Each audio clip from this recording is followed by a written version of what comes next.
Hello guys, आज हम यहाँ पे कक्षा 10 के गणित पेपर की बात करते हैं कि गणित पेपर में देखो राजस्थान बोर्ड ने अभी अपने पास नया टाइम टेबल जारी किया लॉकडाउन के पश्चात जो गणित विषय का था।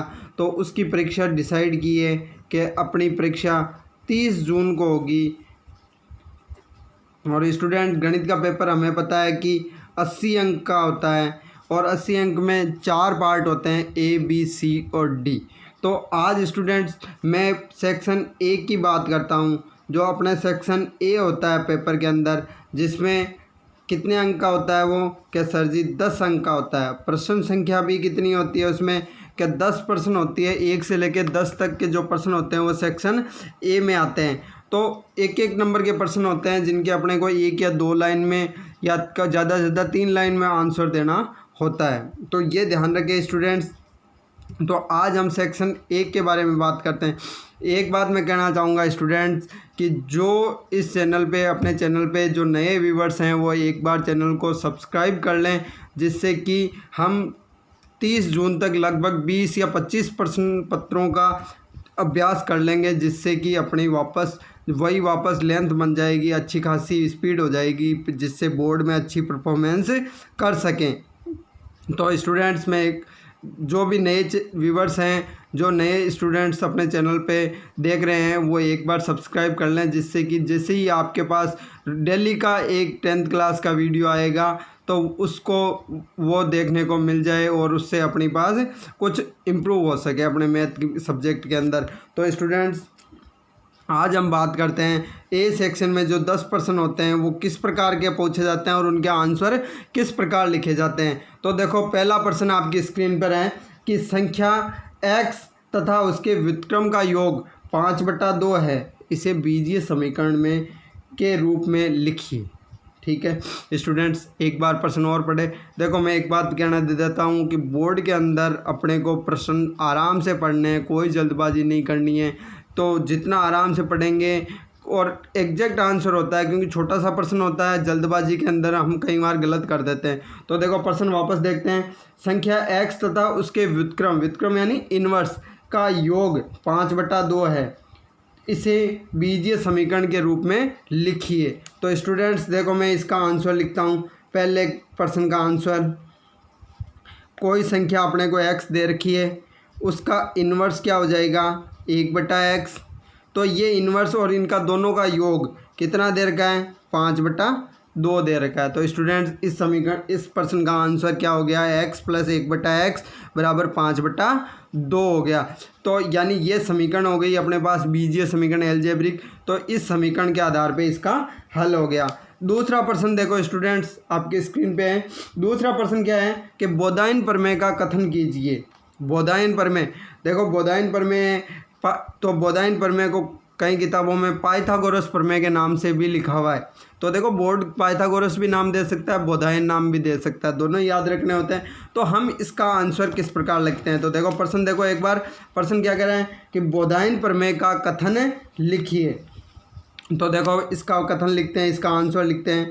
तो इसका आंसर ये जाएगा, तो मैं देखो सबसे पहले सबसे अच्छी कॉपी लिखने का आंसर होता है कि कोई यदि आपको स्टेटमेंट या कोई प्रमेय पूछे तो उसकी सबसे पहले आप क्या करोगे, हेडिंग डालो बोधायन प्रमेय। तो बोधायन प्रमेय हेडिंग डाल दी हमने। तो अब हम इसके बारे में स्टेटमेंट लिखते हैं कि ये क्या होता है, क्या किसी समकोण त्रिभुज में लंब का वर्ग तथा आधार का वर्ग का योगफल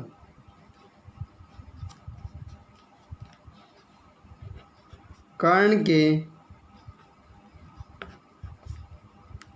वर्ग के बराबर होता है। ठीक है स्टूडेंट।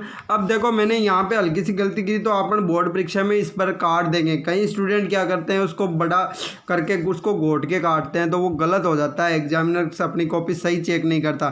तो स्टूडेंट्स जो कोई वर्ड गलती से लिख दिया जाए तो उसको 2 लाइन से इस प्रकार काट देंगे। ये भी ध्यान रखना है कॉपी में, बोर्ड कॉपी में लिखने का एक से बेस्ट तरीका है ये कि एग्जामिनर भी कॉपी चेक करता है तो वो कहता है हाँ स्टूडेंट से गलती हुई है और कितना एकदम क्लियरली काटा है उसने। तो ये भी ध्यान रखना है स्टूडेंट्स कॉपी में। ये भी तो मैंने देखो काट के भी आपको बताया। देखो क्या हो गया इस प्रमेय का अर्थात कर्ण का स्क्वायर करते हैं अपन तो क्या हो गया बराबर लंब का स्क्वायर प्लस आधार का स्क्वायर। तो देखो एक बार मैं वापस रिपीट करता हूँ। बोधायन पर में क्या है, किसी समकोण त्रिभुज में लंब का वर्ग तथा आधार का वर्ग का योगफल कर्ण के वर्ग के बराबर होता है, अर्थात कर्ण का स्क्वायर बराबर लंब स्क्वायर प्लस आधार स्क्वायर। स्टूडेंट्स तो ये अपना 1 नंबर में इसमें बोधायन प्रमेय का कथन होता है। देखो प्रमेय कोई सा है, अपनी जो सिंपल लैंग्वेज होती है, जिस लैंग्वेज में अपने को समझ में आता है उस लैंग्वेज में इसका आंसर देना होता है। स्टूडेंट्स नेक्स्ट सवाल देखते हैं। देखो अपनी स्क्रीन पे आ गया तीसरा सवाल, और तीसरे सवाल क्या कह रहा है कि k का मान ज्ञात कीजिए जिसके लिए x बराबर 2 द्विघात समीकरण 3x² माइनस kx माइनस 2 बराबर 0 का एक मूल है। स्टूडेंट्स एक बार फिर देखो, k का मान ज्ञात कीजिए जिसके लिए x बराबर 2 द्विघात समीकरण दे रखिए 3x² minus kx minus 2 equal to 0 का एक मूल है। यानी कि मूल है, इसका मतलब ये क्या हुआ कि ये इस समीकरण को संतुष्ट करेगा। तो हमें k का मान ज्ञात करना है। तो देखो इसका आंसर किस प्रकार लिखते हैं स्टूडेंट्स, देखो ध्यान से देखो तो इसका आंसर लिखेंगे तो हम पहले लिखेंगे चूँकि x बराबर 2 द्विघात समीकरण 3x² minus kx minus 2 equal to 0 का एक मूल है। स्टूडेंट देखो ये प्रश्न में दिया हुआ है तो ये मूल है, यानी कि इस समीकरण को संतुष्ट करेगा। इसलिए 3x की जगह 2 लिख दो, 2 माइनस k फिर को x की जगह 2 माइनस 2 इक्वल टू 0। तो कितना हो गया स्टूडेंट्स, देखो यहाँ पे अब जब एक समीकरण चल रही है और अगली स्टेप पे आते हैं तो हम तीर का चिन्ह या लगाते हैं। ये स्टूडेंट ध्यान रखना, कई स्टूडेंट बोर्ड कॉपी में नहीं लगाते और फिर एग्जामिनर नंबर अपने काट लेता है। तो देखो 2 का स्क्वायर 4 हो गया, 4 को 3 से गुणा किया 12 minus 2k minus 2 equal to 0। देखो 10 माइनस 2k तो क्या हो गया 10 इक्वल टू 2k। तो 2 का भाग लग गया तो k बराबर कितना आ गया 5 आ गया स्टूडेंट। देखो तो ये अपना इस प्रकार से आंसर हो गया। इसी प्रकार देखो अगला सवाल देखते हैं अपन। चौथा सवाल देखो अपनी स्क्रीन के ऊपर, ज्ञात कीजिए समांतर श्रेणी। एक समांतर श्रेणी दे रखी है 2 7 12 डैश डैश डैश का 10वां पद, यानी अपने को एक समांतर श्रेणी दी है, इसका अपने को 10वां पद ज्ञात करना है। स्टूडेंट्स एक सवाल अपने को समांतर श्रेणी का आता है 1 नंबर का, तो इसका देखो कोई पद पूछेगा या छूटा हुआ पद पूछेगा या कोई, तो इसमें अपने को 10वां पद पूछा है। तो देखो इसका आंसर किस प्रकार होगा स्टूडेंट्स, तो देखो अपने को प्रश्न में क्या दे रखा है, पहला पद कितना है, तो कैसे पहला पद 2 दे रखा है, डी डिफरेंस कितना है 7 माइनस 2, दूसरे पद में से पहला पद घटा दो 5, हमें पूछा कौन सा पद है 10वां पद, ठीक है।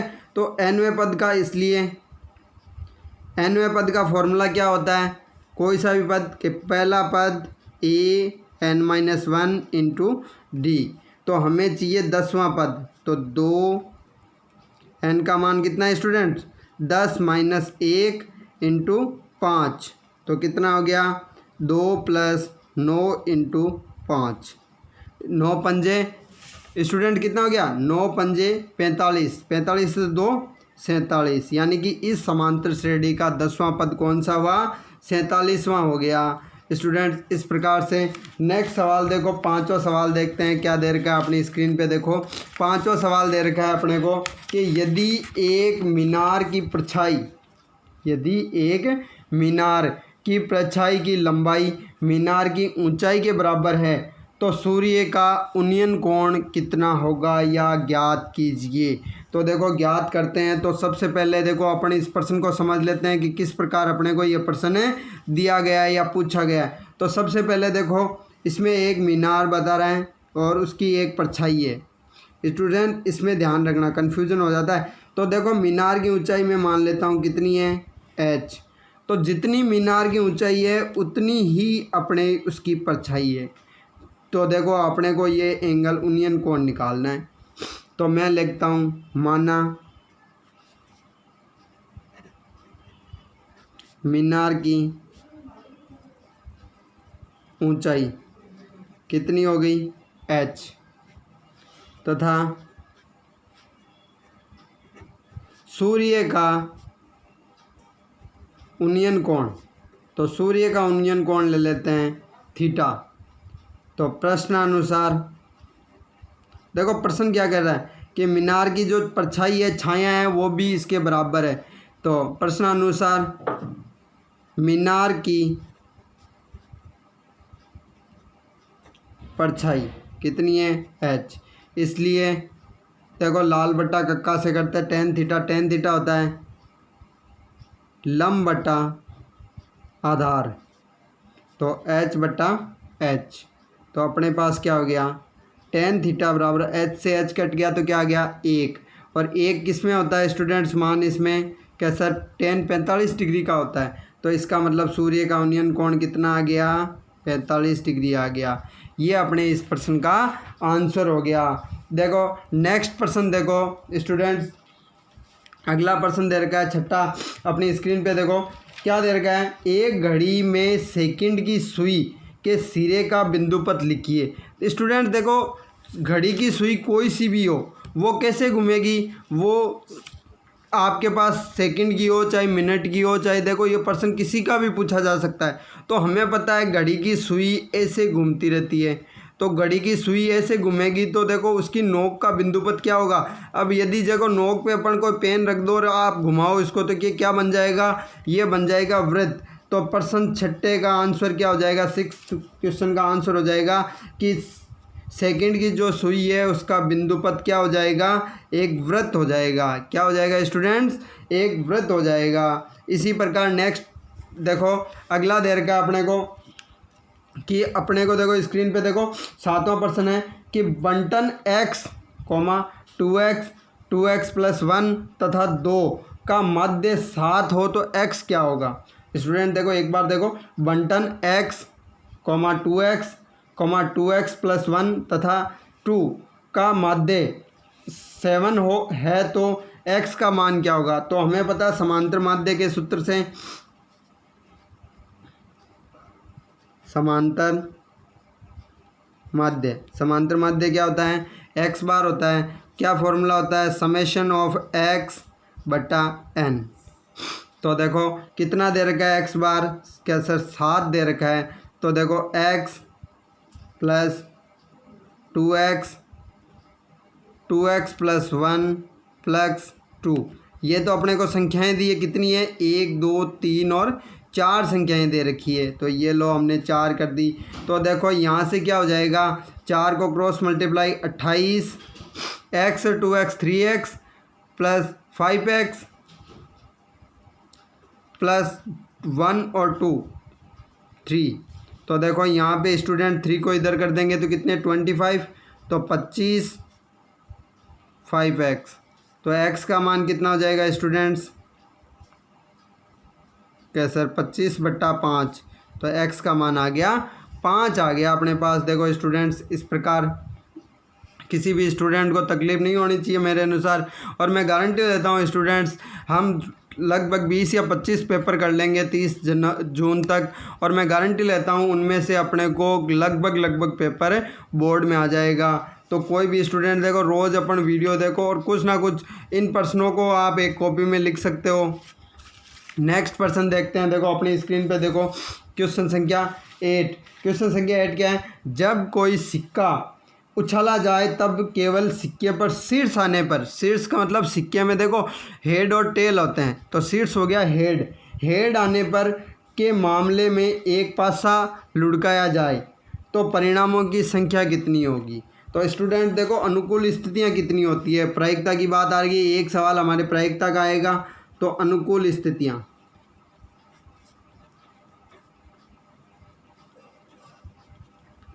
देखो सबसे पहले सिक्का हेड और टेल होता है। सपोज करो आपके पास सबसे पहले टेल आ गया तो कोई पासा नहीं लुढ़काया जाएगा।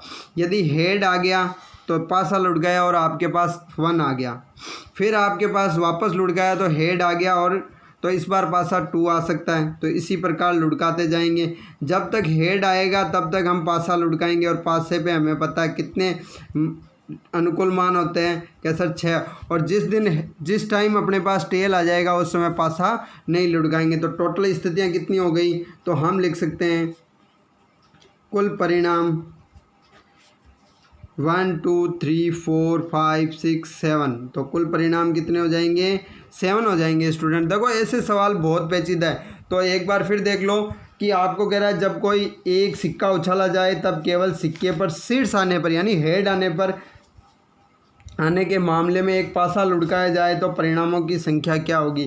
तो परिणाम देखो इस प्रकार टेल आएगा तो हम पासा नहीं लुढ़काएंगे।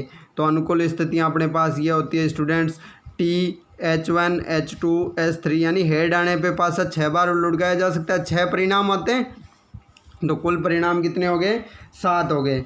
अब देखो अगला प्रश्न देखते हैं, 9वां प्रश्न। तो 9वां प्रश्न में देखो क्या दे रखा है, द्वंद्व योग, जो अपने वैदिक गणित किया वहाँ से एक सवाल आता है कि द्वंद्व योग विधि से 6245 का द्वंद्व योग होगा। द्वंद्व योग विधि से अपने को इनका इस संख्या का द्वंद्व योग निकालना है। तो देखो संख्या कितने अंकों की है, क्या सर 4 अंकों की है, तो 4 अंकों की है तो 4 अंकों का फॉर्मूला क्या हो जाएगा, देखो 4 अंकों की संख्या का द्वंद्व योग क्या हो जाएगा, द्वंद्व योग हो जाएगा 2 प्रथम अंक क्रॉस चौथा अंक प्लस 2 इंटू द्वितीय अंक यानी कि सेकेंड अंक इंटू तृतीय अंक तीसरा अंक। तो देखो स्टूडेंट्स इस प्रकार अंक होंगे। तो देखो अपने पास संख्या क्या है 6245, तो इंटू 2 कोष्टक में पहली अंक क्या हो जाएगा, प्रथम अंक देखो कितना हो रहा है शुरुआत में 6, चौथा अंक कितना आ रहा है 5 2, दूसरा अंक कितना है 2 इंटू 4। तो स्टूडेंट देखो इस प्रकार, तो ये कितना हो गया 230 प्लस 2 8, तो ये हो गया 6 प्लस 16। तो द्वंद्व योग कितना हो गया, क्या सर 76 हो गया, 76 हो गया स्टूडेंट्स। तो मेरे अनुसार ये आपको दिक्कत नहीं, ये कई बार कन्फ्यूजन करने वाला सवाल होता है और कई बार स्टूडेंट छोड़ देते हैं। देखो कई स्टूडेंट होते हैं जो 99 तक बना लेते हैं, लेकिन 100 में कम से कम 1 नंबर वाला सवाल गलत हो जाता है उनके। लगभग मैं कहता हूँ 90% स्टूडेंट के 99% आ जाते हैं और फिर 1 नंबर के लिए उनका छोटा सा प्रश्न ऐसा होता है जो उनसे गलत हो जाता है। तो ये भी ध्यान रखना स्टूडेंट, ये प्रश्न बहुत बार पूछा गया है।